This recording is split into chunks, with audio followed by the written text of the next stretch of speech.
কি বন্ধুরা, সকলের সাথে বিকেলের আড্ডা কি জমে উঠেছে? নাস্তা করবেন ভাবছেন, কিন্তু কি বানাবেন ভেবে পাচ্ছেন না।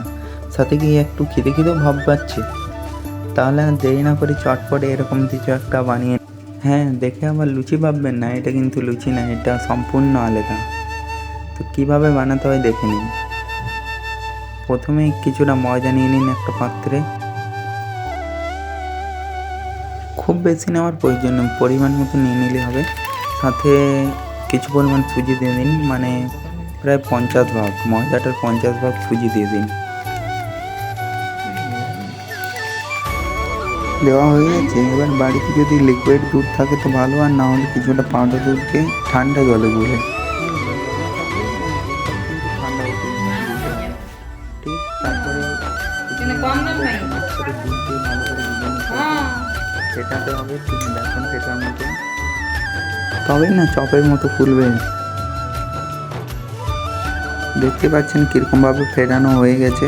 এবার ফেটানো হয়ে গেলে এর মধ্যে কিছু পরিমাণ চিনি অ্যাড করে দিন, হিসেব মতন। চিনিটাকে অ্যাড করা হচ্ছে মিষ্টির জন্য, যে যেরকম খাওয়ান সেরকম পরিমাণ অ্যাড করলে হবে, অতিরিক্ত অ্যাড করার দরকার নেই। তারপরে এটাকে ভালোভাবে আবার গুলে নিতে হবে যাতে চিনিগুলো গুলে যায়।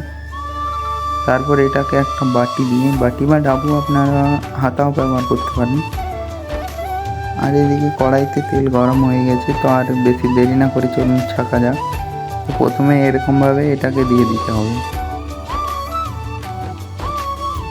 দেওয়ার পর অটোমেটিক দেখবেন ফুলে ফুলে ফেঁপে উঠবে। তেলটা কিন্তু একটা গরম চাই, গরম তেল ছাড়া কিন্তু সেরকম ফুলবে না। তো দেখতে পাচ্ছেন এক সাইডটা হয়ে গেছে, তারপর আবার এটাকে পাল্টি করে অপর সাইডটা ভেজে নিতে হবে।